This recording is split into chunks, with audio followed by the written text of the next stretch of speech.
Perdido al sur del mundo, el archipiélago que forma las Islas Malvinas fue en 1982 testigo de una guerra impensada, en la que un país sin historial reciente en guerras enfrentaba a una de las potencias más grandes del mundo. Las batallas se llevaron en tierra, en el mar y en el aire.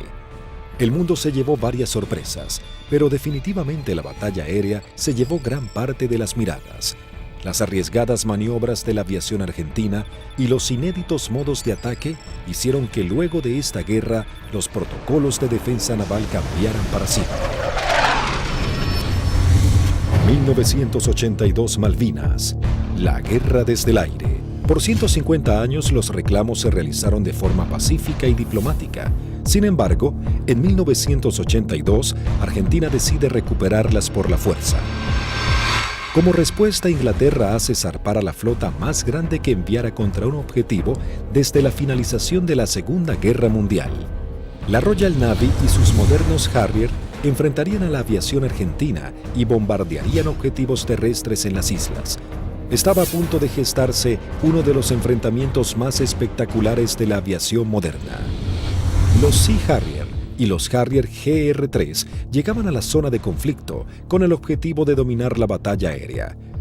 La mayor ventaja de estos cazas es que despegan verticalmente gracias a sus toberas direccionables. A la enorme experiencia de los pilotos británicos en combates aire-aire, se sumaba que llegaban armados con el misil americano Sidewinder IM-9L, capaz de alcanzar a su blanco, aun siendo lanzado desde cualquier posición. Argentina se preparaba para enfrentar a las fuerzas de tareas británicas con diferentes aviones que había adquirido en los últimos 40 años. Si bien tecnológicamente estaba muy lejos del ejército británico, los pilotos tenían confianza en su desempeño. Había que pensar que el A4, el Skyhawk, era un avión que se compró de un diseño de la década del 50. Es un avión que la Fuerza Aérea lo compró usado en el desierto de Mojave, se le hizo el overhaul y se trajo a la Argentina. Voló aproximadamente 140.000 horas antes de la Guerra de Malvinas o por ahí, o sea que es un avión que tuvimos muchísima experiencia. La flota de la Fuerza Aérea Argentina estaba compuesta por las máquinas que para el momento eran antiguas. En 1955 había iniciado un plan de renovación de sus cazas y bombarderos pesados. Los primeros que habían llegado al país luego de implementar esta política fueron los bombarderos Canberra, que para aquel momento contaban con un sistema de armas de vanguardia.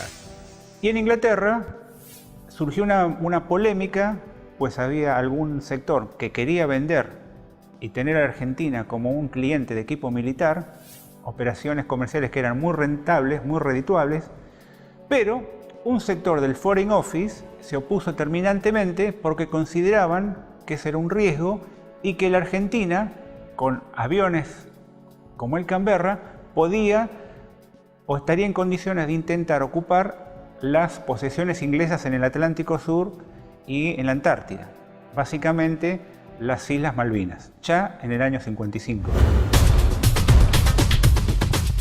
La mayoría llevábamos muchos años en la unidad, habíamos tenido un adiestramiento muy bueno, muy adecuado. Para nosotros esto era como participar en uno de los tantos ejercicios que se hacían, ¿no es cierto?, en esa época y se simulaban operaciones reales, con lo cual teníamos un adiestramiento muy bueno y aparte un conocimiento mutuo entre las tripulaciones muy bueno, ¿no es cierto?, y aparte un espíritu realmente que nunca decayó. En la década de los 60, la Fuerza Aérea adquiere el cazabombardero A4 Skyhawk de manufactura americana. La Fuerza Aérea Argentina comenzó a recibir sus primeros A4 en 1966 y 1974 se adquirió un nuevo lote de 25 Skyhawks A4C. La Fuerza Aérea Argentina también contaba con un avión de combate de fabricación nacional, IA-58 Pucará. Una docena de cazas a reacción Mirage 3 que habían sido adquiridos con la finalidad de proveer defensa aérea a la ciudad de Buenos Aires también estaban al servicio de las batallas aéreas.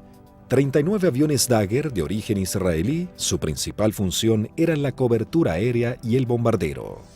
En 1972, la aviación naval argentina adquirió un lote de 16 Skyhawks A4Q, que fueron destinados a la tercera escuadrilla de caza y ataque con asiento en la base aeronaval de Comandante Espora. La tercera de caza y ataque con Skyhawk había desarrollado numerosas técnicas o tácticas propias para atacar naves a mar abierto. Era una unidad desde ese punto de vista muy experimentada y reconocida inclusive por su capacidad. Estos Skyhawks, a diferencia del A4B y C, se caracterizaban por ser un sistema de armas capaz de operar desde el portaaviones argentino 25 de mayo. Pero para finales de 1981, los veteranos Skyhawks habían llegado al límite de la vida útil y la escuadrilla estaba a punto de pasar a retiro. Estaba pasando la escuadrilla por uno de sus peores momentos de la historia.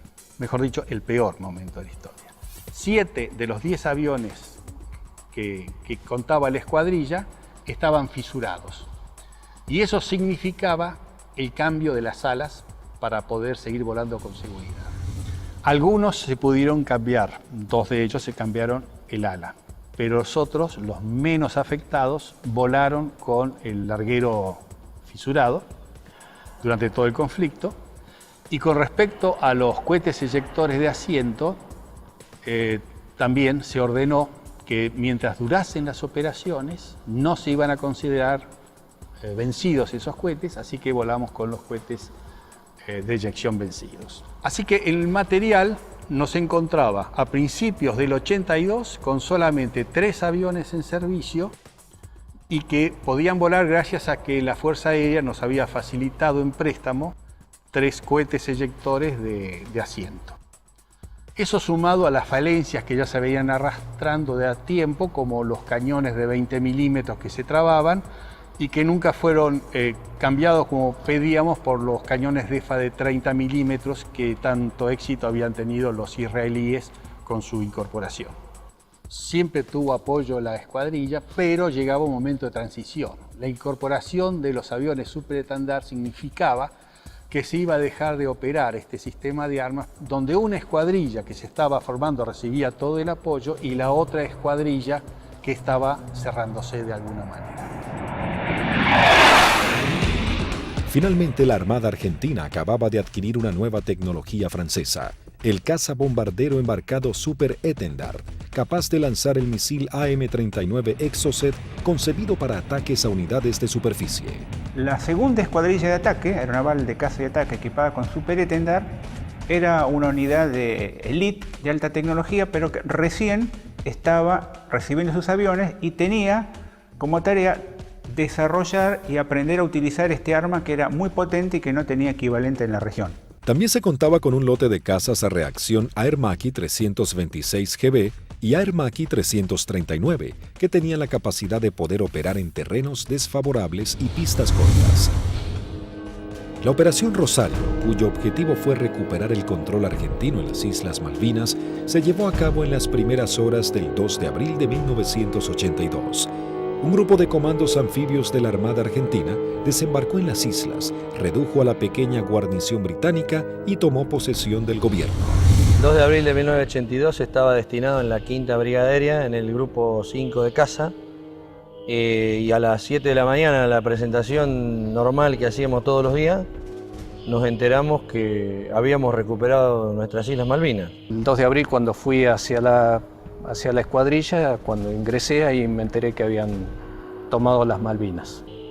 Una sensación de incertidumbre. Así que me encontraba de oficial de guardia y en ese momento recibo la noticia de la toma de Malvinas. Me tomó totalmente de sorpresa.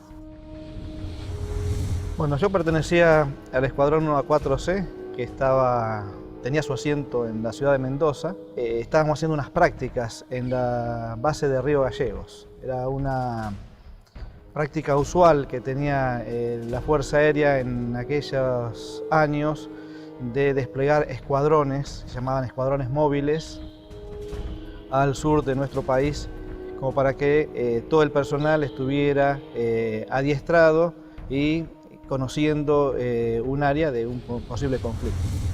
A partir de ese momento nos preparémonos para lo peor.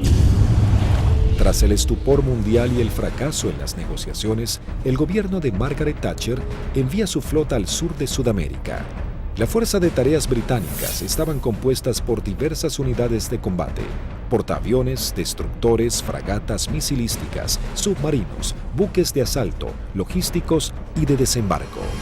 Sorprendentemente y ante la incrédula mirada del mundo entero, Argentina se preparaba para enfrentar militarmente a una de las potencias más grandes del planeta.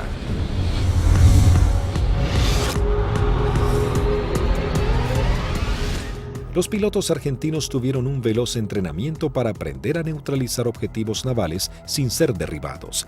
La operación exigía sortear los sistemas de detección y defensa de los buques para poder aproximarse al blanco y lanzar sus bombas por encima del mismo. Había que equilibrar la inferioridad tecnológica con la capacidad humana.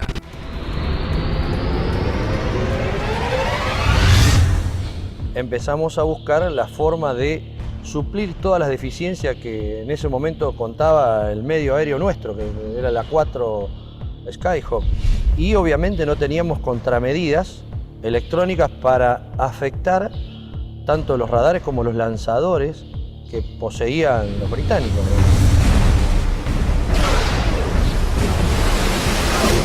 Los misiles que tenían desde 30 kilómetros, desde 20 kilómetros, 15 kilómetros y a partir de ahí cañones o armamento liviano, digamos. O sea, tenían una defensa muy grande para un solo elemento que podía ser un destructor, digamos.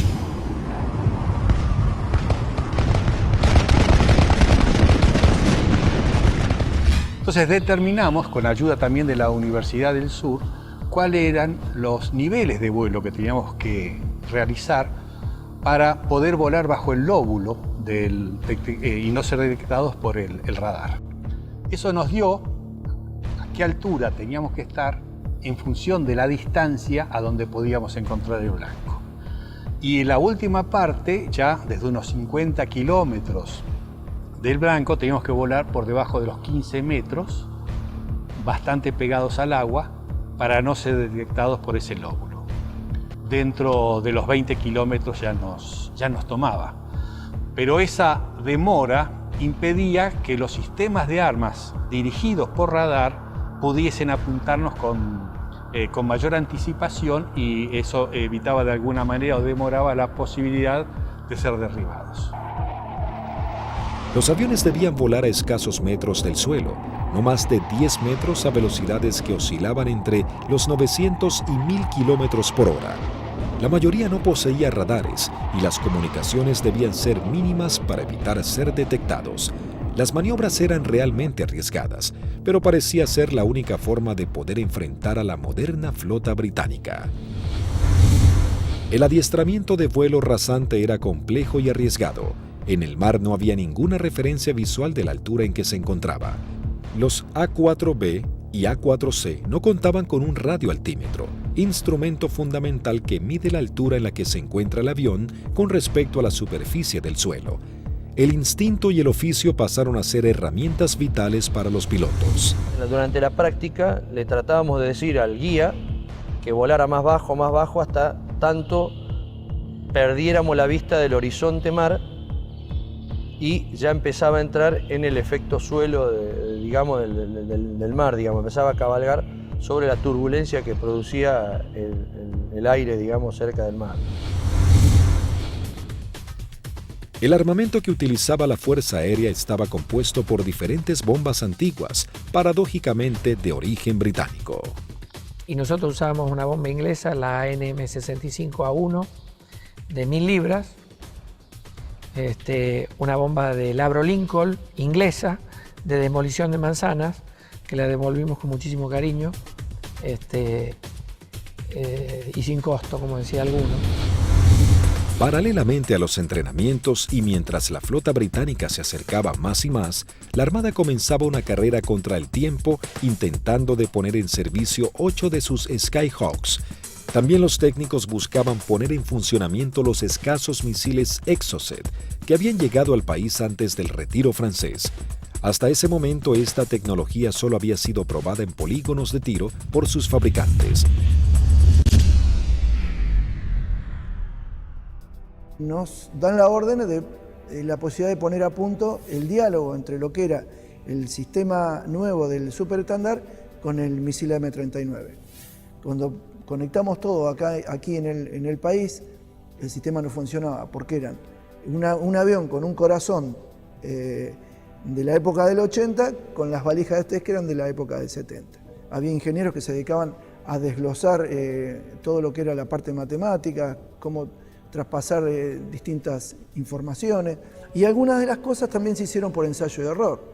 Se iba buscando como un candado a combinación, ¿no? Se iba buscando número por número hasta llegar al número ideal que el misil pueda leer la información del avión. Y bueno, eso nos llevó un tiempo, hasta que un día la valija que reemplazaba al misil nos da que el misil había salido y que todos los parámetros que habíamos colocado estaban incorrectos. Eso ya nos daba un alto porcentaje de seguridad de que el misil por lo menos recibía la información correcta.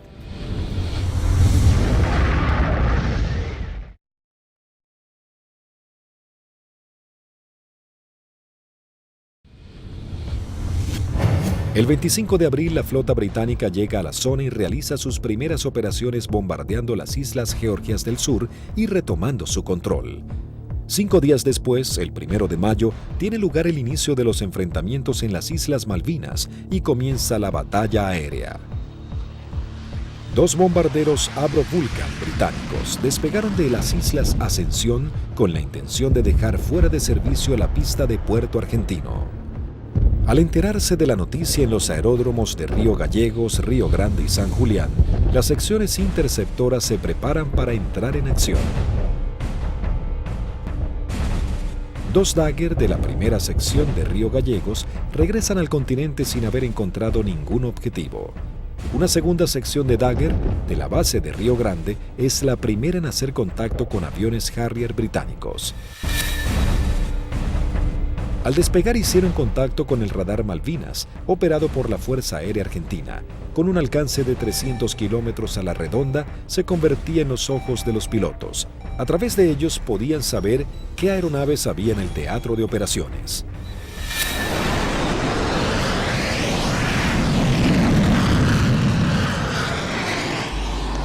Tienen 2 pichones para ustedes a 120 millas náuticas, 20 grados firme.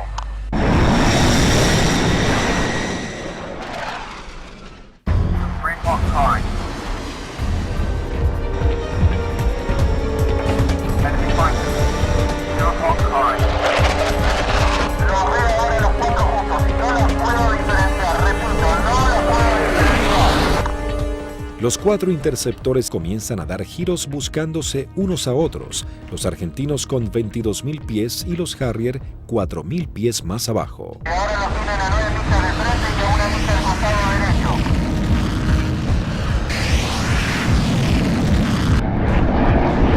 Los Harrier, invirtiendo sus toberas, cambian rápidamente de dirección para enfrentar la amenaza argentina. Ahora los Harrier están enfrentados a ustedes, repito, están enfrentados. Los Harrier se niegan a tomar altura para enfrentar a los argentinos, ya que los Dagger tienen un mejor desempeño en altura. Tampoco los argentinos descienden a donde el Harrier corre con ventajas. Por esta razón no se produjo combate alguno. Esa misma tarde se produce la primera baja cuando el primer teniente Ardiles, en uno de los Dagger, armado con misiles Chaffee y cañones, pone rumbo solitario a las islas. Dirigido por el radar Malvinas, aún Eco se acerca a su misión, sin saber que en realidad se aproximaba a una trampa mortal. Lo que erróneamente el radar detectó como un objetivo eran 2 Sea Harriers en formación cerrada. Al descubrir la amenaza argentina, uno de los Sea Harrier se coloca como señuelo, mientras el otro maniobra para colocarse por detrás.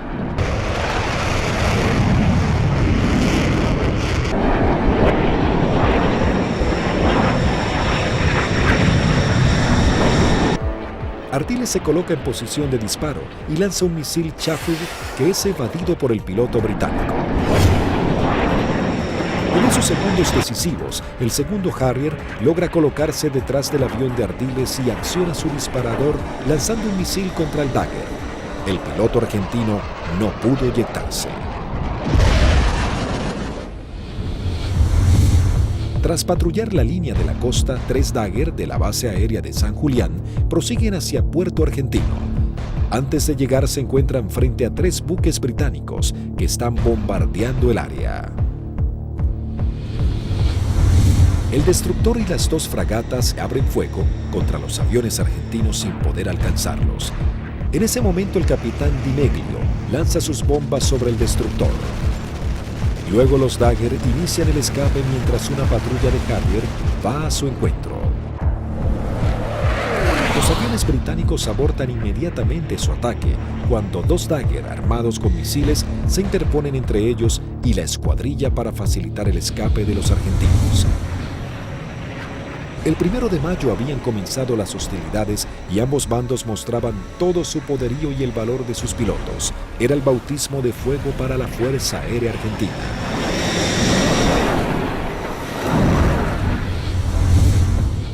La guerra aérea había comenzado con los primeros enfrentamientos. Los británicos centraban su base de operaciones en la isla Ascensión y desde los portaaviones Hermes e Invencible. El objetivo principal era inutilizar la pista de Puerto Argentino, así dificultar las comunicaciones entre la isla y el continente, comprometiendo las posibilidades de los pilotos argentinos. La pista fue desde ese momento uno de los blancos principales de los Vulcan y los Harriers británicos. La primera baja en la pista es el mismo 1 de mayo, cuando los Sea Harrier bombardean al Pucará del teniente Yukik, alcanzando a su piloto y gran parte del personal que trabaja en el lugar. Fue el primer contacto con la guerra en sí, digamos, ¿no es cierto? En definitiva, nosotros habíamos tenido ya el aviso que había sido atacado Puerto Argentino a eso de las 4 de la mañana, y a partir de ahí nosotros entramos a movilizarnos y tratar de sacar los aviones, porque la mayor debilidad era el momento de puesta en marcha. Es decir, uno estaba sentado y había gente que estaban apoyando en la puesta en marcha del avión, que también la inexperiencia por ahí, uno se pregunta por qué había tanta gente, pero todo con el ánimo de colaborar y que los tiempos para que saliera lo más rápido posible fuera corto.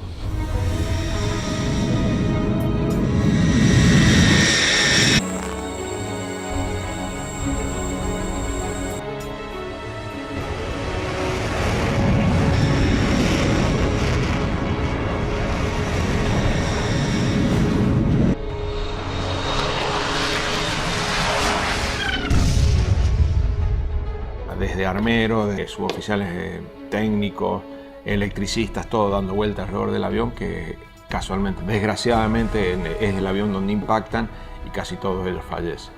A partir de allí, los arribos a Puerto Argentino eran muy arriesgados. Entonces llegamos a Puerto Argentino el 17 de mayo al atardecer. Y me sorprende cuando llegamos porque no hay nadie recibiendo honor. Aeropuerto fantasma, no había absolutamente nada. Veía el cráter, estaba lleno de esquirlas, y mientras estaba mirando eso, de pronto veo una camioneta que se empieza a acercar a la distancia de la cabecera opuesta. Para la camioneta, se baja un conscripto y me dice: corra jefe, que hay alarma roja. Y empezamos a sentir ruidos de turbinas y se aproximan 2 Harriers. Y habríamos hecho unos 30, 40 metros cuando miro a la derecha y explota una bomba en la cabecera 26, un poco más alejada, unos 100 metros de la cabecera 26. Los Harrier pasaban, hacían la PAC, la patrulla aérea de combate en San Carlos, y a la vuelta con una bomba de 1000 libras en el medio, tiraban la bomba y se volvían. O sea que la cantidad de alarmas rojas era muy abundante. El 2 de mayo, el submarino nuclear británico Conqueror hunde al crucero Ara General Belgrano. En la operación mueren 323 marinos argentinos. La guerra había comenzado de la manera más cruda para Argentina.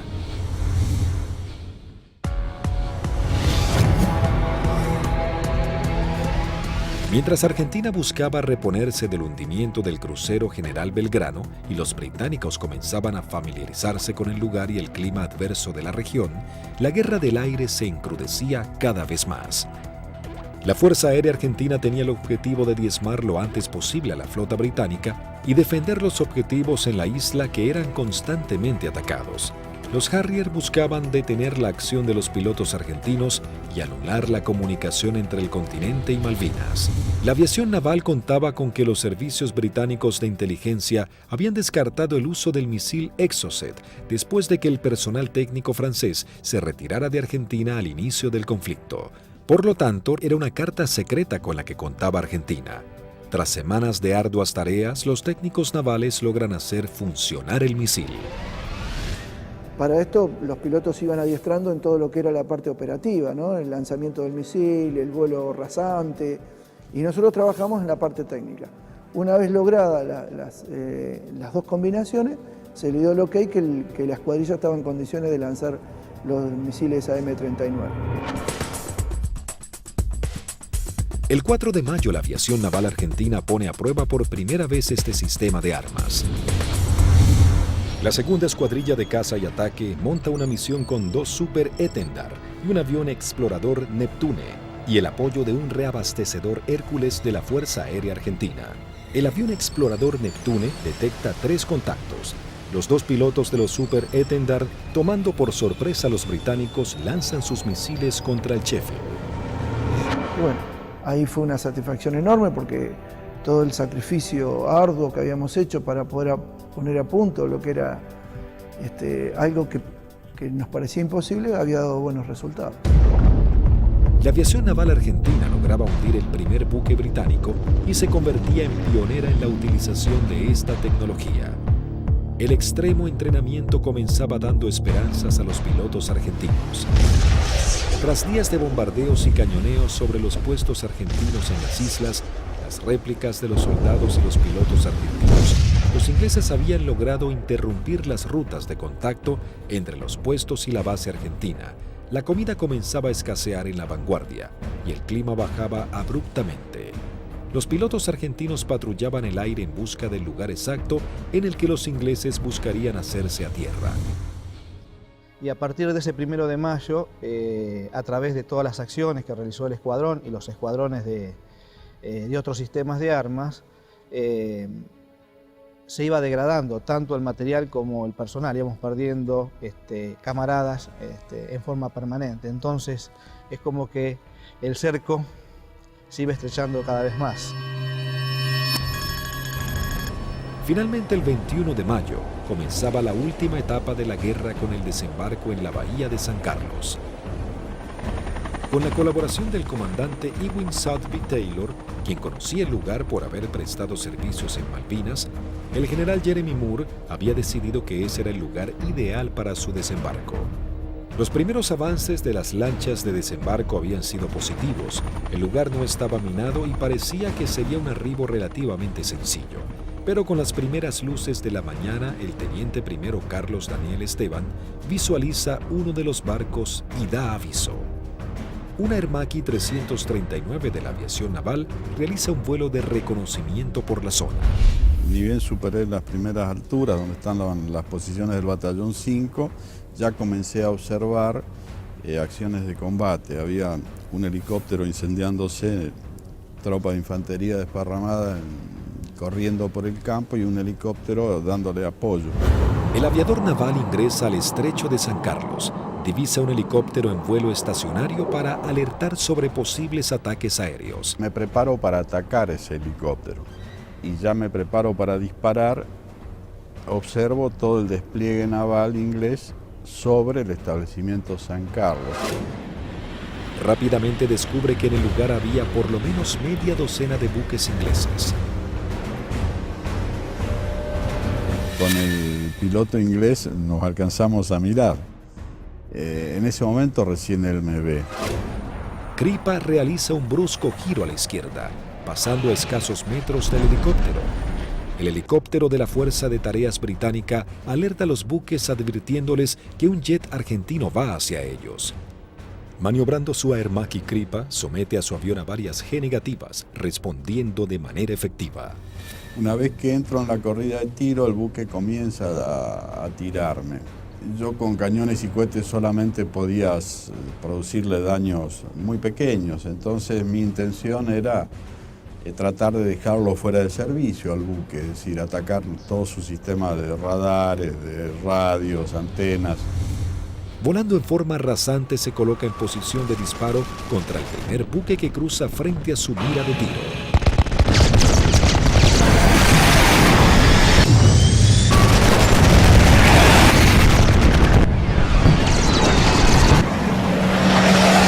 Tuve que recobrar muy fuerte mi avión con mucha fuerza para no pasar y cortar sus antenas. Una vez realizado el ataque Kripa, vuela entre medio de toda la flota británica. Las unidades ni los efectivos abren fuego por temor a impactarse entre ellos y el piloto argentino logra escapar. Entonces voy escapando sobre la península esta hasta salir del alcance de tiro de ellos y ahí teóricamente tenía que volver. Pero pensaba que si volvía a Puerto Argentino y decía que había muchos buques, nadie iba a pensar que había la cantidad que yo había visto. Así que hice una órbita en ese lugar y en el anotador de rodilla que teníamos hice un croquis, posicionando los buques que yo vi en ese momento. Escuchamos que se aproximaba el Kripa con el avión. Yo cuando voy aproximándome pedí que fueran preparando armamento. Cortó motor y el avión seguía desplazándose cuando ya se había bajado y ahí comentó todo lo que había visto, muy a las apuradas obviamente. Me cargan en una camioneta y me llevan al comando a que yo pase la información que tenía. Tras su arribo al aeropuerto de Malvinas y pasar un informe detallado de la situación, todas las unidades aéreas de la Armada y la Fuerza Aérea Argentina se preparan para realizar ataques a los objetivos navales que se encuentran en la zona de desembarco. 30 minutos después llegó el primer ataque del continente compuesto de una formación de 6 Dagger. El objetivo es el Antrim. Una de las bombas no estalla y queda alojada en la popa de la embarcación. Así logran dejarlo fuera de combate. En este ataque también es averiada la fragata Broadsword con disparos de cañón.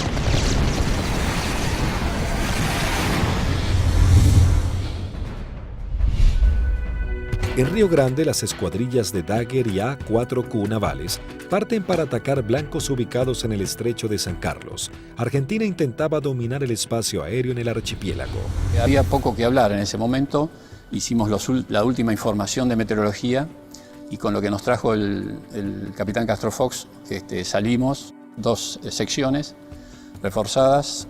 Yo salí con el teniente Márquez y el teniente Arca y el sublíder era el teniente Rótolo con el teniente Lecuri y el teniente Silvester.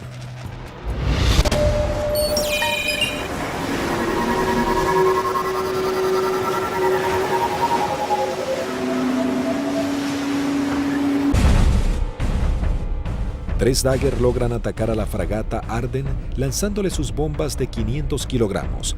Una de ellas explota en la popa dañando seriamente un helicóptero Sea Lynx y su sistema de defensa.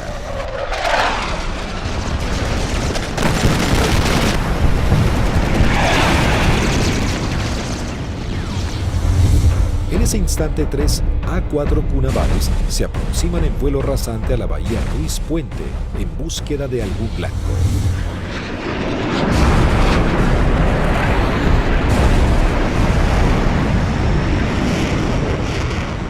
Había lluvia, chubascos, techos bajos y poca visibilidad.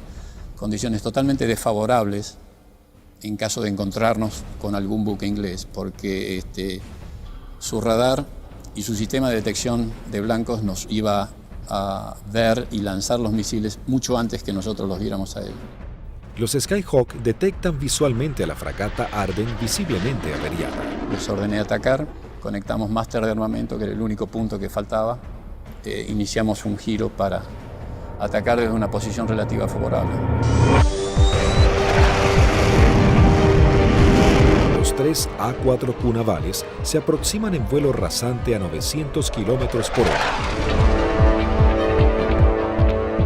El teniente Márquez, quien vuela último, ve el impacto producido por una de las bombas de 250 kilogramos del capitán Alberto Filippi, que da de lleno en la popa, elevando una gran bola de humo y esquirlas.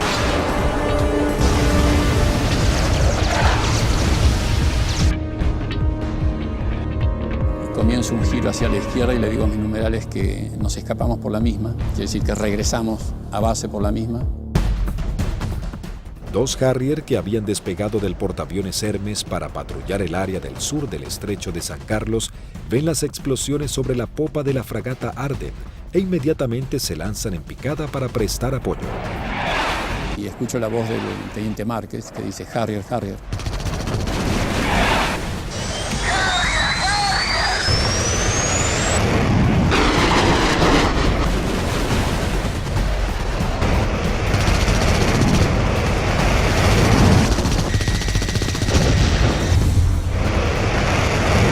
Mientras el otro Harrier va tras el A4Q del capitán Filippi y le lanza un misil Sidewinder.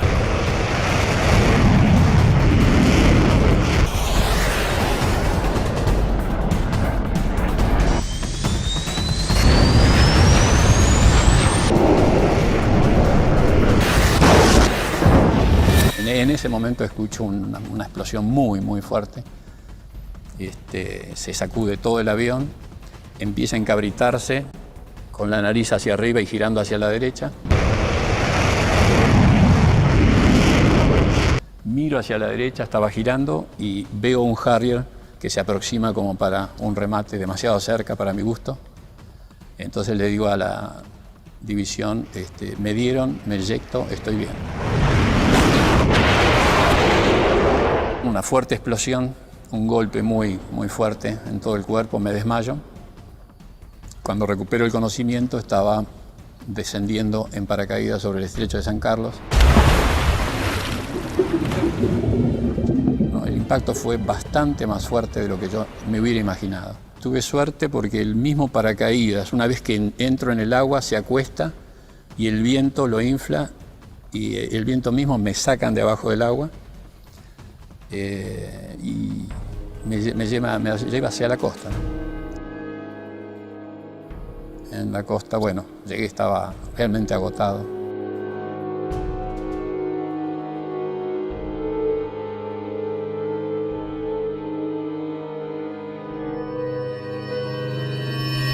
La fragata Arden, con daños de importancia, también es señalada como el blanco de la nueva escuadrilla que se acerca a la zona. Llegamos al borde de la bahía y vimos un destructor en el medio, una fragata para nosotros tipo 21 en el medio del canal, y esa fue la que señalé y esa fue la que atacamos. El teniente Rótolo dice a babor y vimos a lo que después supimos que era la Arden en el medio del canal, del estrecho. Y sobre eso giramos inmediatamente. Y ya pegado al agua practicamos un zigzagueo que hacíamos bastante violento a baja altura para evitar que los controles de tiro nos pudieran concentrar el tiro sobre nosotros.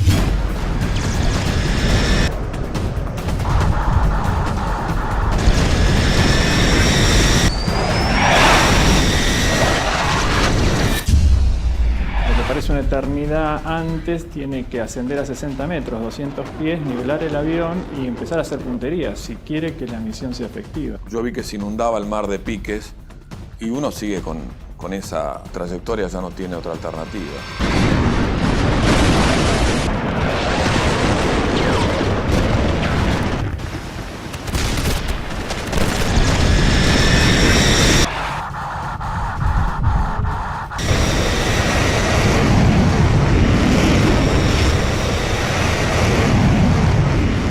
Yo vi el lanzamiento de Teniente Rótolo, horquillando el blanco, 2 bombas antes, 2 bombas después, y sobre las columnas de sus explosiones, de la explosión de sus bombas, lancé yo las mías.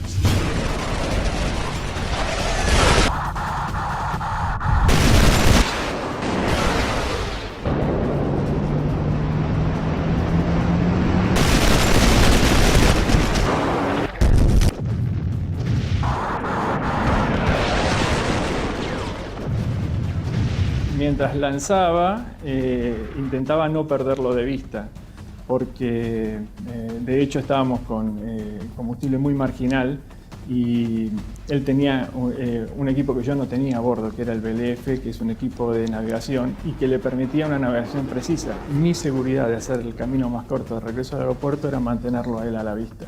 A pesar de todo el fragor del ataque, alcancé a decirle: rompo por derecha y me voy por el morro del costado, y al poco tiempo un silencio y poco a poco fueron apareciendo. Primero Lecour, después Sylvester. Y ahí nos volvimos a juntar. Por un lado teníamos la satisfacción del deber cumplido y por otro el sabor amargo de haber perdido, bueno, lo que las estadísticas dicen que se pierden en este tipo de ataque a unidades navales. El 50% de las unidades que salen normalmente no regresan. Sí, es un ataque, es violento, es muy violento lo que se vive en la cabina. Debido a los ataques que sufrió ese día, la fragata HMS Ardent se une en las frías aguas del estrecho. Sin embargo, las fuerzas terrestres británicas preparan el avance a Puerto Argentino. Las batallas eran cada vez más encarnizadas. El ejército británico debía lidiar con las tropas argentinas apostadas en las islas, los ataques certeros de la aviación y con el clima que día a día se volvía más frío. El 23 de mayo se desata un nuevo ataque contra otra de las unidades de superficie claves de la Fuerza de Tareas Británica. Esta vez el blanco es otra fragata clase 21, la Antelope. El primer ataque a los buques en San Carlos comienza poco después de las 9 de la mañana con escuadrillas de Skyhawks navales y de la Fuerza Aérea. Una segunda escuadrilla de 4 Skyhawks A4B de la Fuerza Aérea Argentina se abre paso a través del fuego antiaéreo y de los misiles. Los A4B a cargo del primer teniente Luciano Guadagnini y el alférez Gómez se dirigen hacia la fragata Antelope para atacarla. Guadagnini inicia su corrida de ataque, lanza su bomba y es alcanzado. El impacto deja su avión fuera de control, pero el piloto logra enderezar su A4, aunque no pudo evitar la colisión contra el mástil de la fragata. El piloto no alcanza a eyectarse antes del impacto.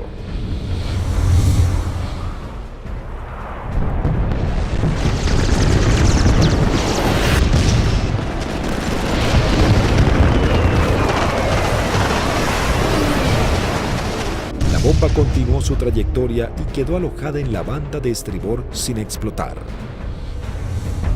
Tras la primera incursión, el ataque a la nave continúa con los A4Q navales, que se aproximan rápidamente en vuelo rasante por la isla Gran Malvina.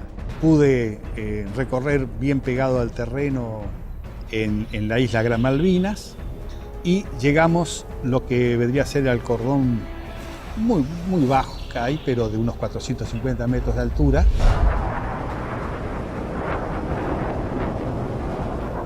Tuve que descender para poder ir hacia la altura de lanzamiento, que son unos 100 metros, y el primer buque que vi en la bahía San Carlos era una fragata de tipo 21, tenía un helicóptero en popa, recuerdo, y me dirijo hacia ella como el primer blanco que había observado. La zona de operación estaba totalmente clara, con sol, despejado y el mar muy calmo.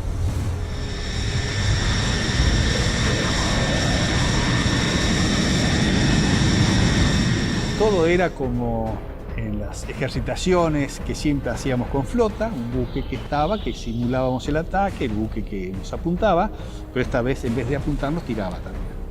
Inmediatamente que entramos a la bahía, empezaron a tirar.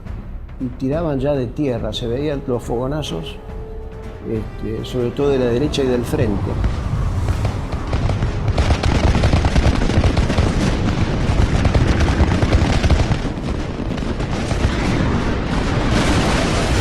Cuando estaba más cerca de la entrada a la bahía, puedo ver sobre la izquierda a un buque que era más redituable como blanco, porque era un buque grande de tipo logístico.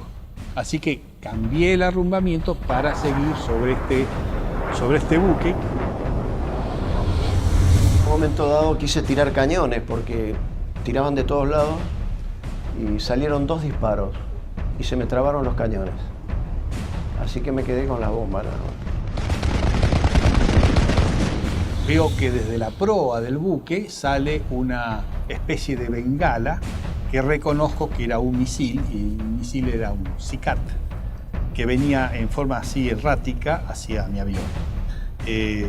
Hago una maniobra evasiva, un fuerte giro hacia la derecha, algo veo pasar por el costado así de la cabina.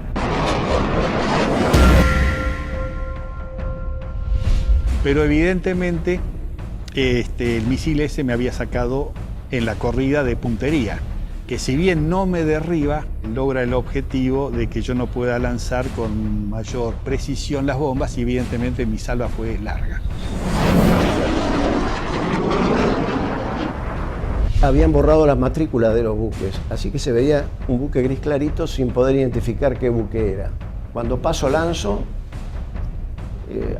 eran 2.000 libras de peso que largaba en un instante, el avión hace una cabreada, quiere subir, impido que subo y cuando miro adelante estaban tirando de todos lados.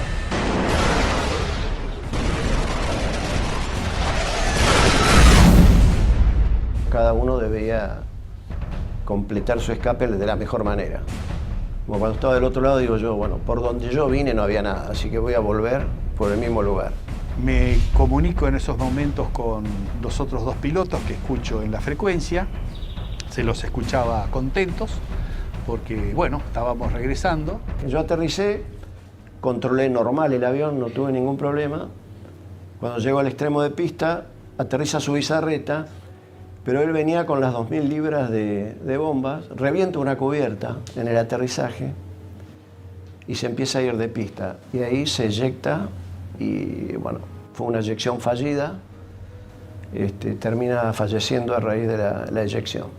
Así que cuando salgo a los 600 metros, tenía la pista adelante, me dicen que aterrice del lado derecho, le pregunto por qué, me dicen que aterrice del lado derecho nuevamente, reafirman y bueno, cumplo esa orden de aterrizada sobre el lado derecho y en la carrera de aterrizaje veo que había un A4 que estaba en pilón, apoyado sobre la nariz, en el tren principal de la nariz y sin la cabina.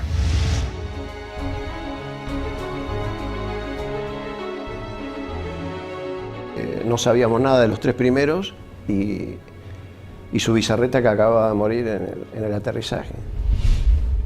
Aunque dañada severamente, la Antelope aún continúa a flote. Esa noche, mientras se intentaba desarmar una de las bombas, estalla. Automáticamente se produce un incendio masivo y la nave se hunde. Con los británicos en tierra, listos para marchar a Puerto Argentino, la aviación se esforzaba más y más para frustrar sus objetivos.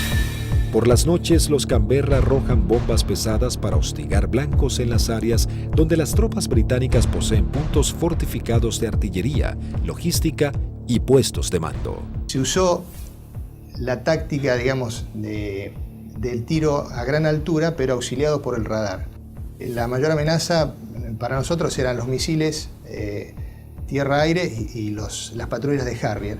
En la última oportunidad que tiramos sobre Monte Kent, el radar nos avisa de que se estaban acercando una patrulla de Harrier y nos fue dando las posiciones relativas, o sea, nos avisa que estaban a 25 millas, nosotros hacemos el tiro, realizamos la maniobra evasiva, a partir de allí le damos al avión la máxima velocidad posible, ¿no es cierto? Vemos que se acercan hasta 20 millas y luego empezamos a perder, digamos, a ganar distancia con respecto a los Harrier, con lo cual esa fue una amenaza concreta que no llegó a acercarse a la distancia de tiro. Con las primeras luces de la mañana del 25 de mayo, el mayor ataque de la aviación argentina comenzaba a gestarse. El almirante Woodward, jefe de la Marina Británica, previendo la situación, rápidamente despliega sus unidades para sostener los ataques. Los observadores navales argentinos mantienen actualizada la posición de los buques enemigos mientras las escuadrillas llegan a la zona. En el continente, los dos Super Étendard de la Armada Argentina preparaban los misiles AM-39 Exocet para un segundo ataque sobre la flota británica con un rumbo de acercamiento diferente para lograr una mayor efectividad. Los británicos tienen certeza que los aviones aparecerán desde tierra, pero los radares no pueden detectarlos. A las 15:20 horas surgen dos A-4B sobre la isla Borbón y se dirigen hacia mar abierto, encontrando a la fragata y el destructor frente a ellos. Los A-4B lanzan su armamento. Una de las bombas rebota en el mar e impacta sobre el buque atravesando su cubierta de vuelo, destrozando la parte delantera de un helicóptero Sea Lynx y luego cae al agua. Los otros dos A-4 se acercaban en rasante rápidamente hacia los buques. Yo iba del lado izquierdo y mi guía del lado derecho, y como no teníamos radar, obviamente, el control lo hacíamos con nuestros ojos. A mí me tocaba controlar desde el frente a la izquierda y el guía del frente a la derecha. No teníamos otra alternativa, digamos.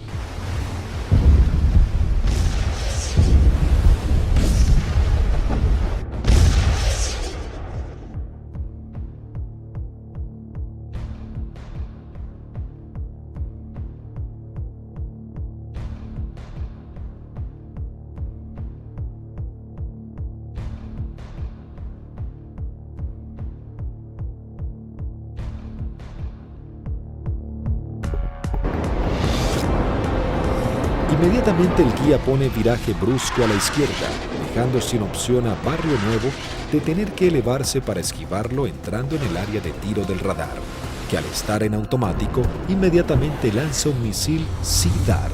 Escucho a la otra escuadrilla, Carballo, que dice el misil, el misil, el misil. Y Rinque, que venía atrás, le dice no se preocupe que va por otro lado.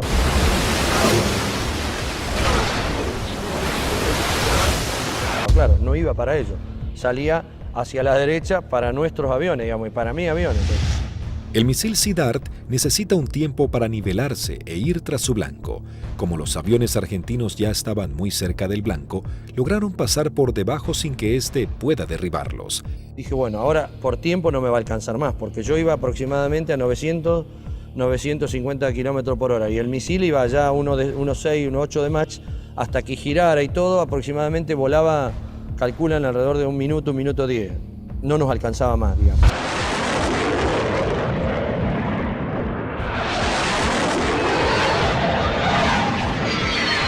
Yo lo veo al guía porque le iba formando un poquito más atrás, unos 50, 100 metros más atrás, y veo perfecta las bombas cuando la lanza y impactan a no más de 1 metro del agua.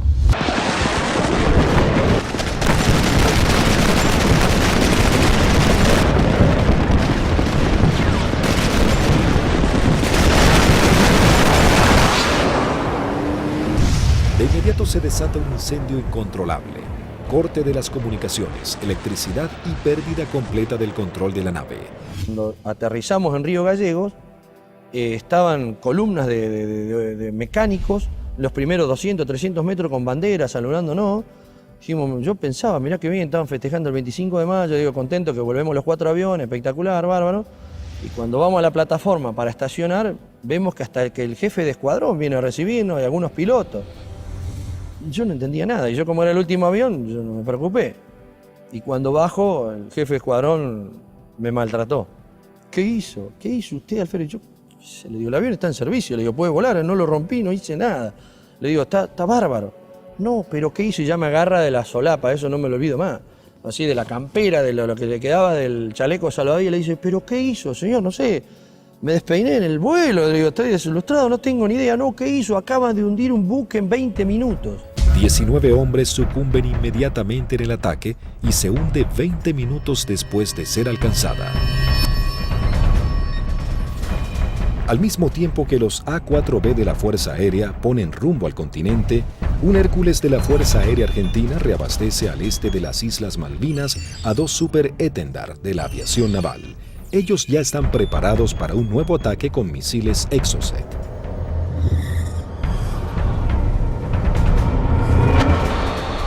A unos 60 kilómetros de la flota británica, los Super Étendard detectan varios ecos en sus radares. Eligen los más grandes y mientras toman altura de lanzamiento, los datos son transmitidos a sus misiles de manera automática.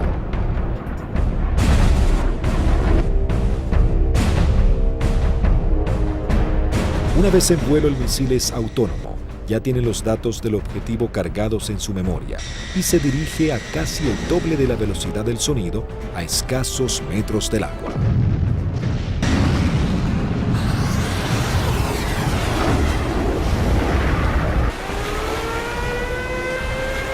Nuevamente los británicos lanzan una alerta de combate. Los navíos ordenan despegar helicópteros con equipos para señuelos antimisil. Uno de los Exocet impacta en el buque e inmediatamente se desata un incendio que destruye elementos vitales para la operación anfibia que se desarrolla en San Carlos.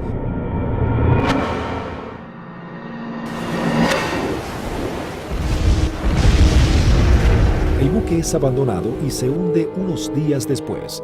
Si bien el daño infligido sobre la flota británica era considerable, cada vez la resistencia argentina estaba más doblegada en las islas. La guerra llegaba a su nivel más desesperante con las bajas temperaturas.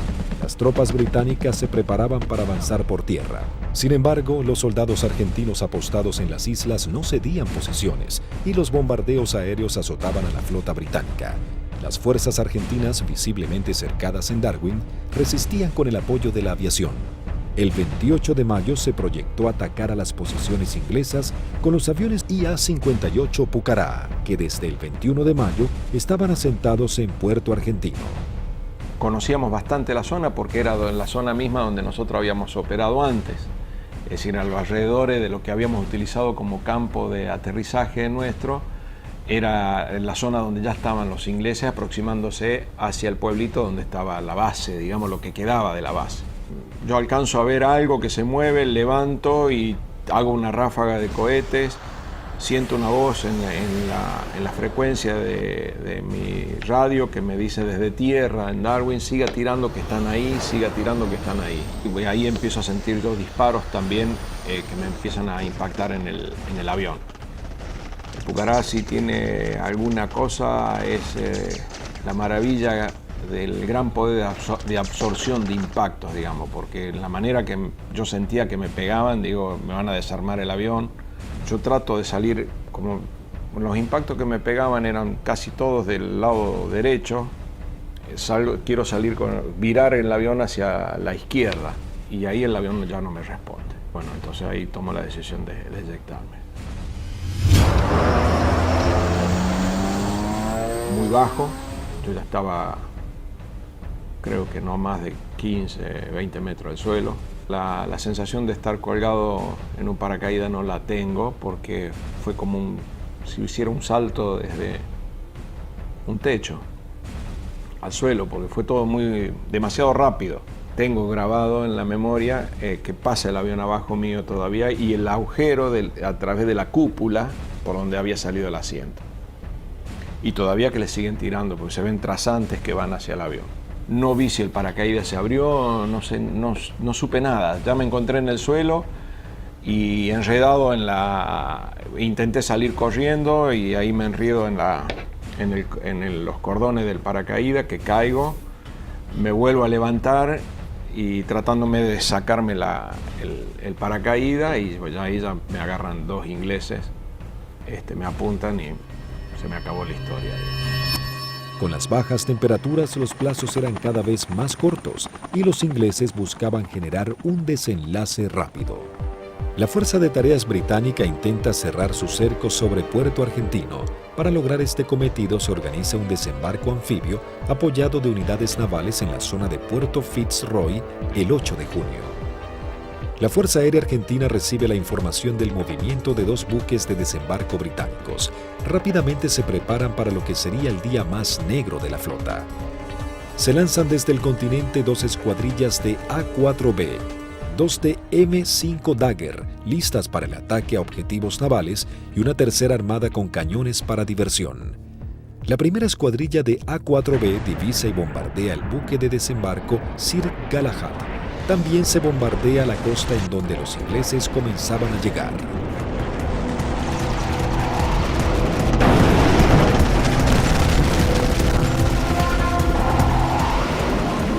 La Fuerza Aérea Argentina, sabiendo que ha logrado impactar en los buques de desembarco, redobla su apuesta y envía una escuadrilla de A-4C y 2 A-4B para bombardear las posiciones terrestres en la cabeza de playa. El día 8 de junio se me avisa por la mañana temprano de que, bueno, era uno de los seleccionados para que esa tarde, a través de un avión Learjet, pudiéramos volar hacia Mendoza y poder visitar a nuestras familias.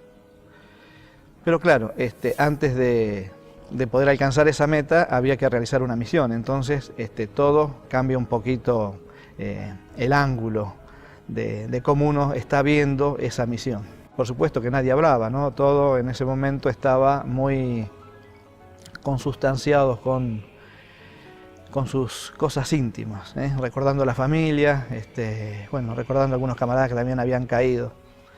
Así que bueno, uno ya, ese es el último momento que uno tiene como para pensar en uno mismo y en pensar en sus familiares.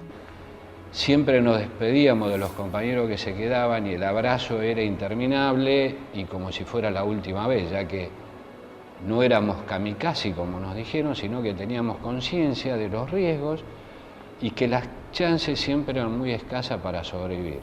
Una característica que teníamos siempre en nuestra unidad es que el personal de mecánicos que preparaba nuestros aviones y armaba nuestros aviones se ponía siempre al costado de ambos lados de la pista, con banderas argentinas, con los trapos con que limpiaba el avión, con lo que tuviera, con la campera, como para saludarnos y darnos ánimo. A las 15 horas parten hacia las islas las primeras 2 escuadrillas de A-4B compuestas por 3 aviones cada una. Por diferentes inconvenientes, deben regresar 2 aeronaves al continente y debido a que solo un avión cuenta con el instrumento navegador, se juntaron todos quedando una formación de 4 Skyhawks. Previo abastecimiento, llegaron hasta las islas, donde descendieron a escasos metros del mar para no ser detectados. Aquí fue la primera complicación que observé. Al hacer control de combustible antes de entrar en la zona de combate, me di cuenta que había uno de los tanques externos que no me había transferido todo el combustible de ese tanque, con lo cual ya el combustible que tenía sabía que no me iba a alcanzar para regresar al continente. Pero como estábamos muy próximos a la zona del ataque, decidí continuar.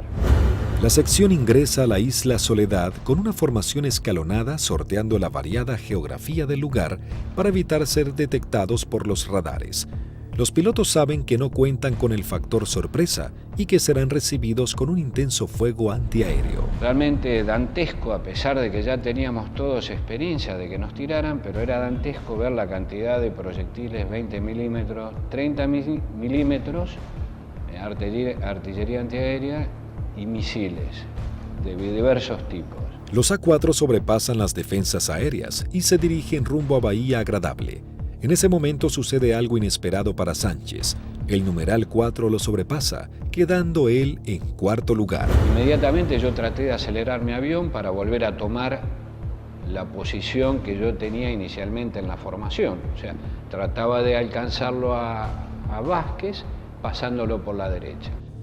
2 Sea Harrier del Escuadrón 800 giran en círculo sobre Fitzroy. Uno de los pilotos ve aproximarse un avión en vuelo bajo desde el sudeste e inmediatamente le avisa a su compañero. En ese momento, no sé por qué razón, se me ocurrió darme vuelta a la izquierda de mi avión y mirar detrás del avión. Y lo que se veían eran impactos de proyectiles atrás de mi avión, inmediatamente en la cola, y se levantaban surtidores de aguas, varios piques detrás de mi avión. Sánchez, sin saber quién era su atacante, decide continuar con su maniobra para lograr colocarse tercero en la formación.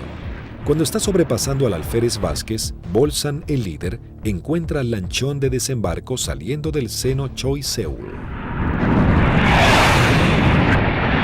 Cuando la ve, inmediatamente pone viraje y el resto de los aviones lo siguen, con lo cual los 3 aviones se me vinieron encima mío. Ninguno se había dado cuenta que yo venía tratando de ocupar mi posición, con lo cual los tuve que saltar por arriba, evitándolos, tomé altura, lo cual siempre era un riesgo, porque evitábamos tomar altura en la zona del combate porque era un tiro al pato, decíamos, de cualquier avión o cualquier buque que anduviera en la zona. Ante la atónica mirada de los pilotos británicos, los 3 Skyhawks inician su corrida ataque hacia el lanchón. El numeral 2, teniente Juan Arraras, logra impactar de lleno la embarcación con sus bombas, ignorando la presencia de los aviones Sea Harrier. Hay algo que me llama la atención a mi derecha y a unos 500 metros veo 2 Sea Harrier a la misma altura que yo, bien formaditos, paralelos, un poquito más retrasado el segundo avión, el guía era David Morgan y el numeral Smith. El Sea Harrier lanza su primer Sidewinder hacia el avión de Arraras e inmediatamente Sánchez da la alerta. Cuando vi eso, que lanzó el misil, les doy la voz de alerta a mis compañeros, o sea, misil en el aire, 2 Sea Harrier. Arraras es impactado por un misil en su parte trasera, dejándolo fuera de control. Si bien se eyecta, no logra sobrevivir. El Harrier arremete contra el segundo A4. Tiene en su mira al avión de Vázquez. Lanza su misil impactándolo de lleno y sin que pudiera eyectarse. Realmente ese fue un momento choqueante, quedé muy choqueado porque el pensamiento era hace un instante, era un compañero mío, un amigo mío, un camarada mío, y que desapareciera de esa forma, o sea, me impactó mucho, ¿no? Sin perder tiempo, el Harrier, piloteado por David Morgan, continúa su ataque contra su próximo objetivo. Las maniobras evasivas del avión del primer teniente Bolson no logran evitar el misil. Su piloto tampoco logra sobrevivir a la explosión. Y al volver a entrar en conciencia, inmediatamente fui a buscar los 2 Sea Harrier, ya que yo estaba expuesto también a recibir un ataque. No los vi donde estaban últimamente, en la última posición. Se me ocurrió mirar para arriba y ahí es que veo un Sea Harrier que empieza a hacer, baja su nariz para iniciar el ataque a donde yo estaba en ese momento posicionado. Tras el ataque, el único A4 sobreviviente, en inferioridad de condiciones para entrar en combate, decide desprenderse de todo el peso extra y emprender un escape pegado al mar acompañado de maniobras evasivas. Estaba realmente muy estresado, muy choqueado, con lo cual había cosas que estaba descuidando, entre ellas el combustible. Cuando me di cuenta, realmente no me alcanzaba para llegar, excepto a Puerto Argentino, no llegaba a ningún lado. Lo primero que hice fue tomar altura, independientemente que anduvieran los Sea Harrier, ya no importaba mucho. Moría de una forma o iba a morir de la otra, así que... Sánchez toma altura y reduce su potencia de motor a fin de economizar el gasto de combustible, aunque queda expuesto a cualquier tipo de ataque. Mientras tanto, la sección de A4C entraba en la zona de combate atacando el personal que desembarcaba en la costa de Bahía Agradable. Ahí nos encontramos con los barcos humeando, muy próximos a la playa, y un enjambre de hombres que estaba desembarcando y que iba trasladando todos los pertrechos hacia la playa.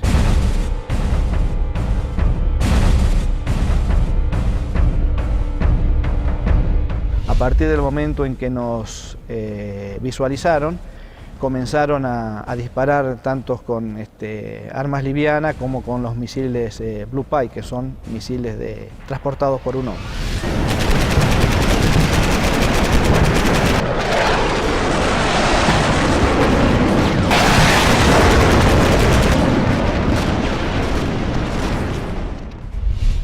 Tuve la oportunidad de esquivar 2, girando un poco el avión y poniendo pedal, tratando de evitar. Pasaron algunos por arriba y algunos por abajo.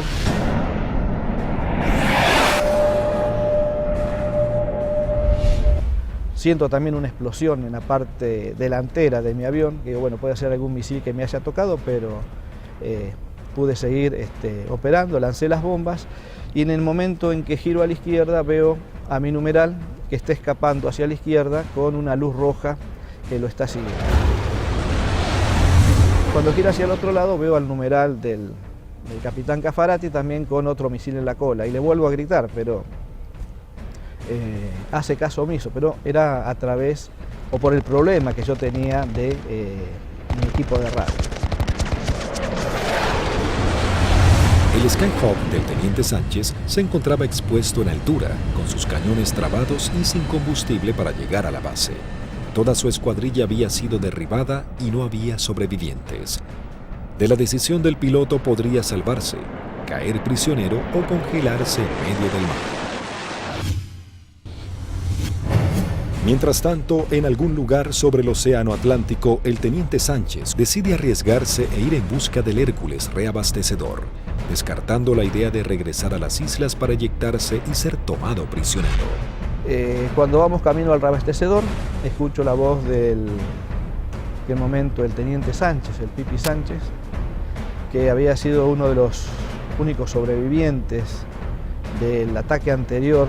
Tenía una última oportunidad, si el reabastecedor, el avión Hércules, se había quedado en la zona, me quedaba una chance más. Con lo cual le hice el llamado en la frecuencia de reabastecimiento, me contestó.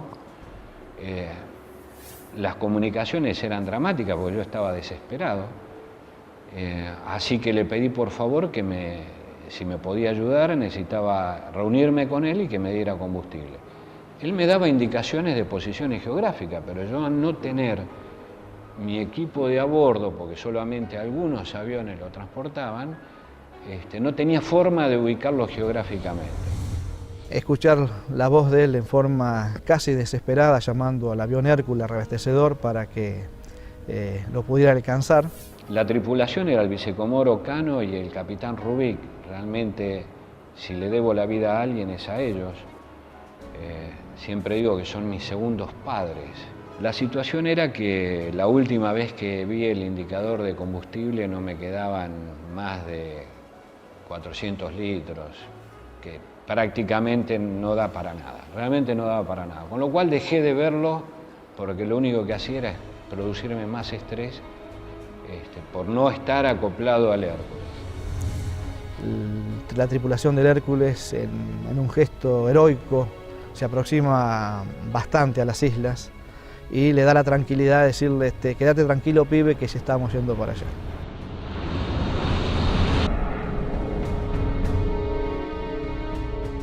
Y luego pude acoplar y me transfirieron combustible que me permitió llegar a Río Gallegos, a nuestra base.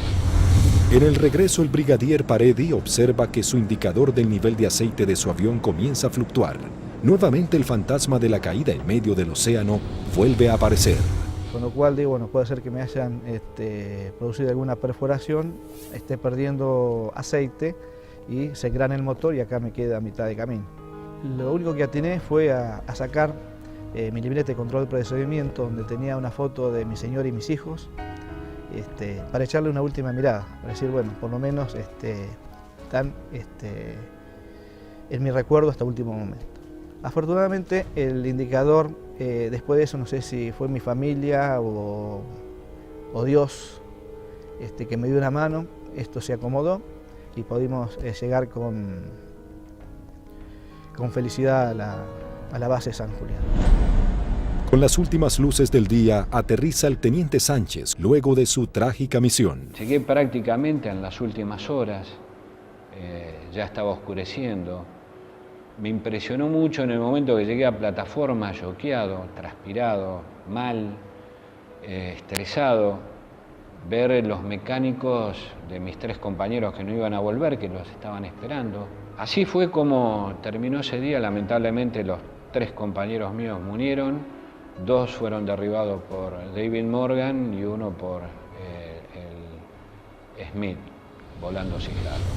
Habían logrado detener un desembarco clave para las fuerzas de tareas británicas, las misiones cada vez más peligrosas y dejaban en claro el poderío de la aviación argentina.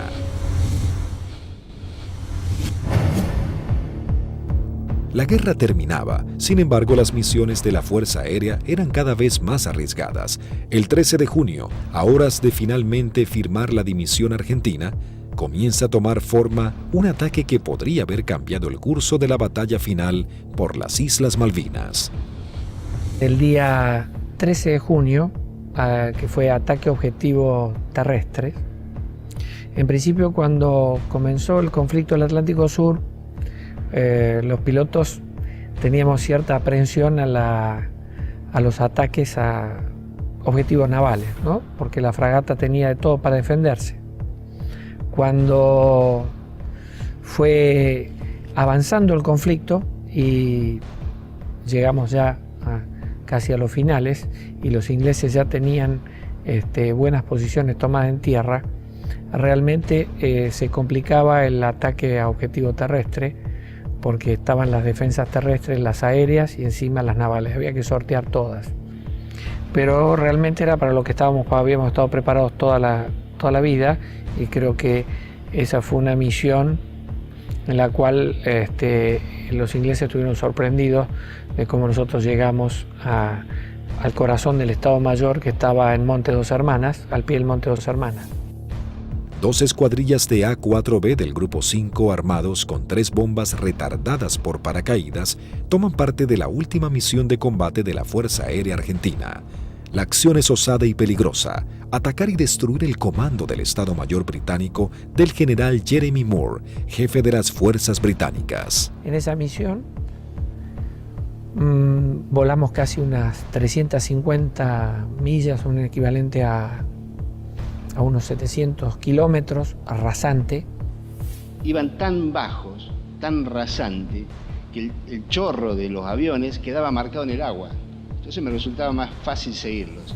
Y ahí escuchamos al radar Malvinas, que salió en frecuencia, y preguntaba: ¿hay alguien en frecuencia? Fue la primera vez que en mucho tiempo que el jefe de escuadrilla rompió el silencio de radio, el capitán Varela, y dijo: los nenes. Muy bien, dice radar Malvinas, yo tengo, no los tengo, pero tengo una PAC al norte, 2 aviones, etcétera, etcétera. Tengo una al sur, tengo una al oeste y tengo una al este. Le volvió a preguntar el capitán: ¿usted nos ve? El radar Malvinas le dijo: no. Entonces ellos tampoco. A las 12 horas del mediodía, las 2 escuadrillas ingresan al área de Malvinas para dirigirse a su blanco. Cuando estábamos sobrepasando el acantilado, vimos que estaba posado ahí un helicóptero, un Sea Lynx británico, que son los que lo usaban ellos como de vedores. Y yo pienso que ese helicóptero informó la posición nuestra, informó la entrada nuestra a la isla. Inmediatamente de eso, el radar Malvinas empezó a dirigir al aire, dar todos los movimientos a las PAC. Todas las PAC iban concentrándose hacia el lugar de nuestra ruta. Los A4B toman vuelo rasante máximo, en formación cerrada, pegándose contra el terreno para evadirse de los Harrier que venían a derribarlos. El jefe de escuadrilla observó un soldado inglés con su casco y su fusil que subía una colina y lo encontró de frente al avión. Evidentemente estábamos volando muy bajo. Varela iba como siguiendo el terreno, volando bajo, y por momentos se perdía de vista. Cruzamos esa pequeña loma y por delante nuestro había un campamento muy prolijo con unos shelters y una veintena de helicópteros aterrizados en ese sitio, y un despliegue de gente. Los 4 Skyhawks logran sortear el terreno y llegan al corazón del Estado Mayor británico. Hasta que escucho tirar, dice Varela, tirar. Y veo ahí veo los fogonazos de los 4 bombardeos que hicieron cada uno de los aviones. Los A4B se dirigen directamente al cuartel general y lanzan sus bombas. En medio del caos e improvisando la defensa, el general Moore escapa del ataque. Pude ver el impacto de los helicópteros en marcha y el impacto de los cañones nuestros, una mancha marrón que iba pegando en cada uno de las puertas del helicóptero. Yo era la primera experiencia que tenía de haber tirado tan cerca. Incluso uno de los helicópteros despega y, digamos, nos pone el rotor de frente al avión. La segunda escuadrilla, al mando del teniente Cepeda, entra en acción realizando un segundo ataque sobre los cuarteles de Muro. Cuando yo veo ese escenario, ordeno a mi escuadrilla tirar en ese lugar, ya sobrepasado el ataque de Varela, más adelante. Tiramos las bombas y bueno, vamos a salir. Yo salgo, sigo la línea de vuelo y venía un helicóptero, un Siquín, cruzando de mi derecha a izquierda. Y empecé a disparar a ojo, pero como la munición es trazante, me quedaba marcado por dónde iba la munición, entonces yo veía y movía el comando como para que barrerlo al helicóptero con la munición.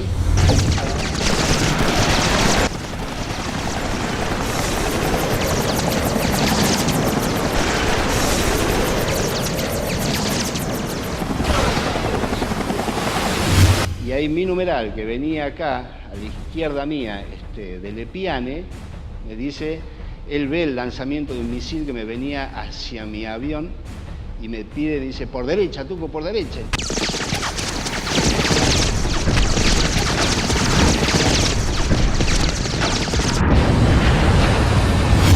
Decidimos salir en forma individual, atravesando las islas, con regreso al continente, por a San Julián. Los A4B emprenden su regreso al continente volando rasante. Algunos de ellos con averías deben ascender para economizar combustible. Las situaciones individuales de los pilotos se vuelven complejas. Utilizo mi avión y veo a mi derecha, abajo a mi derecha, una sombra de un avión, de un perfil de un avión. Es decir, uy, es un Harrier. Me viene siguiendo un Harrier. Entonces ahí empiezo a hacer maniobras evasivas de viraje de máxima performance, de mucha G, tanto para la izquierda como para la derecha. Izquierda para la derecha. Y cada vez que nivelaba el avión, veía, estaba la sombra. Yo digo, pero este Cristo no se va. Digo, ¿cómo hago para sacármelo de encima? Miraba por el espejo, miraba por el otro espejo, miraba para atrás, parecía una lechuza, daba la vuelta a la cabeza así, miraba por un lado, miraba para el otro y estaba la sombra ahí. Era mi avión, era la sombra de mi avión. Empecé como a tranquilizar yo mismo, me hablaba, me decía, tranquilízate Tuco, porque así no podés seguir, no podés, estaba muy nervioso, estaba como que por el momento temblaba, no sé, una sensación muy rara de ese momento vivido ahí. El numeral 2 de la escuadrilla que nos seguía empezó a perder combustible, notar que perdía combustible en forma muy grande, ese fue el alférez de Lepiane. Otro momento terrible de esa misión, cuando el piano me pregunta si qué hacía. Imagínate, el alférez me dice que voy al reabastecedor o me eyecto en la isla. Una decisión que yo, por más jefe de escuadrilla que fuera en ese momento, yo no la podía tomar porque estoy decidiendo sobre la vida de un camarada y de un amigo. Era muy difícil. Dije, piano, encomendate en Dios, pedile a Dios que te ayude y decidí vos, no me lo pidas a mí, por favor, decidí vos. Ya sabíamos que como estaba y con las transmisiones que recibíamos no volvía al continente, entonces le pedimos al reabastecedor que lo fuera a buscar. Y él veía que a medida que se iba buscando a la coordenada donde nos canta donde estaba el reabastecedor, él veía su indicador de combustible bajar más, me decía, tengo 500, tengo 300, tengo 200, yo decía, no llega a nada, no te busca nadie, no te rescata nadie, en medio del Atlántico no te rescata nadie. El comandante del Hércules, vicecomodoro Lee 30, escuchando los pedidos de Lepiane, decide ir hacia él aún sabiendo que puede ser derribado por misiles británicos. Ahí en ese momento el piano lo ve al Hércules, él estaba arriba del Hércules y hace el viraje y se le tira al Hércules. Pensá que era un alférez, tenía muy pocas horas de vuelo. Y creo que debe haber sido el tercer reabastecimiento de él.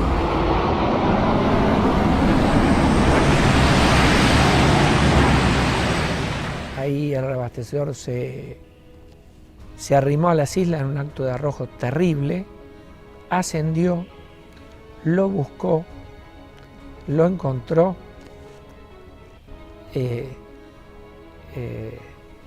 reabastecieron con una pérdida de combustible muy importante en el plano, tenía un agujero que atravesaba el plano completo, o sea que todo lo que le daban, parte iba al motor y el resto iba fuera del avión, y regresamos todos sanos y salvos al continente. Todos llegamos, incluso de Lepiane.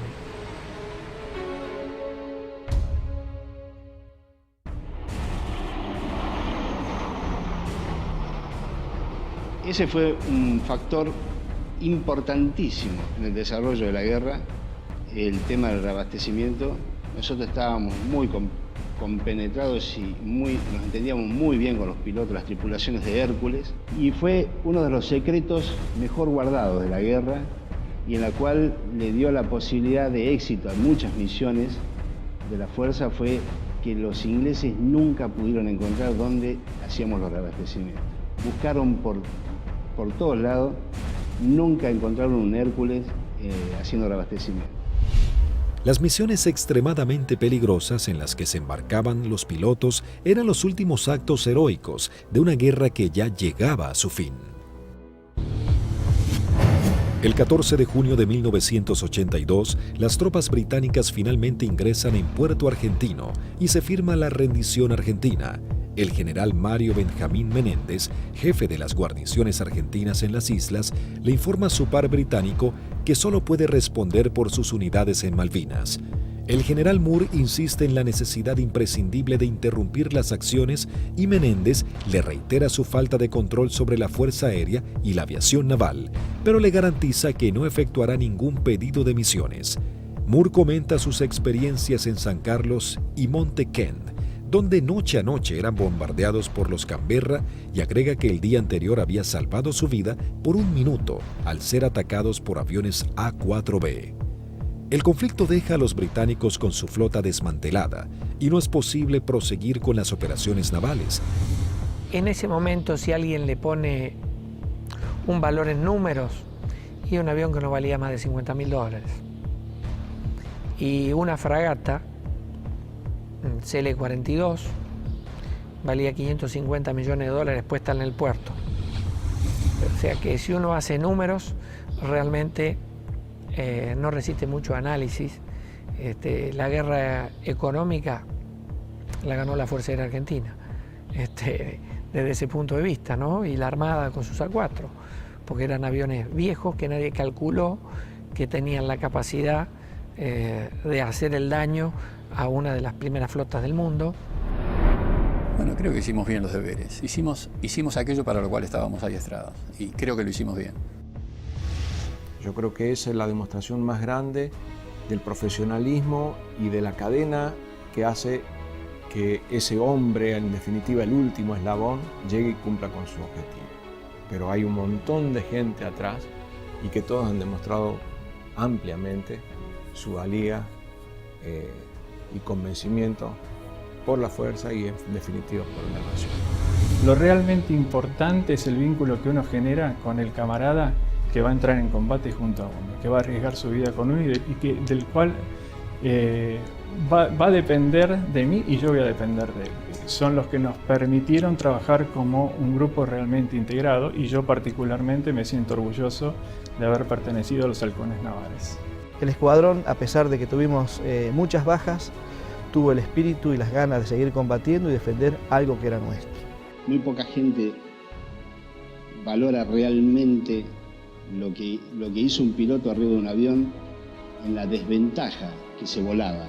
Se dice siempre que si querés saber cómo te fue en la guerra, preguntale a tu enemigo. A mí los que más me han demostrado afecto, reconocimiento, el aprecio por lo que hicimos en Malvinas fueron los ingleses, que no respetan absolutamente a nadie.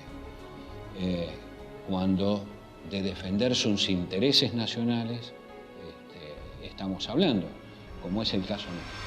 La voluntad y el deseo de poder cumplir con la misión y cumplir con ese juramento que en algún momento hicimos cuando éramos cadetes, de defender la bandera y la patria hasta perder la vida. 36 aviadores de la Fuerza Aérea Argentina y 4 de la Aviación Naval Argentina perecieron en operaciones de combate y accidentes. Los que más hay que resaltar de lo que fue la participación de Argentina en Malvinas, hemos dejado grandes hombres, padres de familia, dieron su vida, que es lo más caro que hay, para defender ese interés nacional, y no lo tengamos en cuenta y no lo resaltemos. Creo que es lo fundamental. Primero y fundamental, el mejor recuerdo para aquellos que dieron todo, que es fundamentalmente la vida de aquellos que no volvieron. Es el gran honor para mí de haber compartido haber conocido héroes vivos. Eso yo creo que es el mayor honor que he tenido, que me ha permitido la vida. Un joven típico, entusiasmado y comprometido con amor a la patria. La verdad que, como lo dicen a veces en las historias, bueno, ese era Márquez. Lo tenía todo, generoso, bondadoso, valiente. Y bueno, y le tocó este combate que lo hizo con mucha dignidad. La verdad que para nosotros es un símbolo en la escuadrilla. Márquez era subordinado mío en operaciones, así que era un excelente amigo y un gran profesional. A él le tocó quedarse como custodiando nuestra soberanía. Pero yo siento que su vida, aunque fue muy corta, fueron apenas 29 años, él vivió una vida muy plena. Fue tras un sueño, que fue volar, y lo logró, lo alcanzó. Y durante todos estos años lo necesitamos, sobre todo su familia, su esposa Graciela y sus 2 hijos, Andrea y Lucianito, que no alcanzó a conocer, no había nacido todavía cuando él fue para las Malvinas. Y si yo tuviera que decirle algo, le diría: misión cumplida, querido hermano. Allá están y nos siguen esperando. Malaver, me sigue esperando Bustos, Gavassi, Nívoli, Ibarlucea, Arrarás, Vázquez, Bolzán, todos nos están esperando. Así que es un dolor que todavía uno lo está tratando de superar, a pesar de los 27 años. El conflicto de Malvinas dejó un sabor amargo, pero marcó la impecable profesionalidad de los pilotos argentinos, quienes con tecnologías claramente inferiores y algunas que ni siquiera habían sido probadas, lograron dar batalla y sorprender al mundo con maniobras y estrategias de combate que jamás se habían utilizado. Si Argentina la recupera, será por la vía diplomática, con inteligencia, con trabajo. Es como se lo explico a mis hijos. Malvinas, con toda la calma del mundo, significa la persistencia de la necesidad de recuperarlas.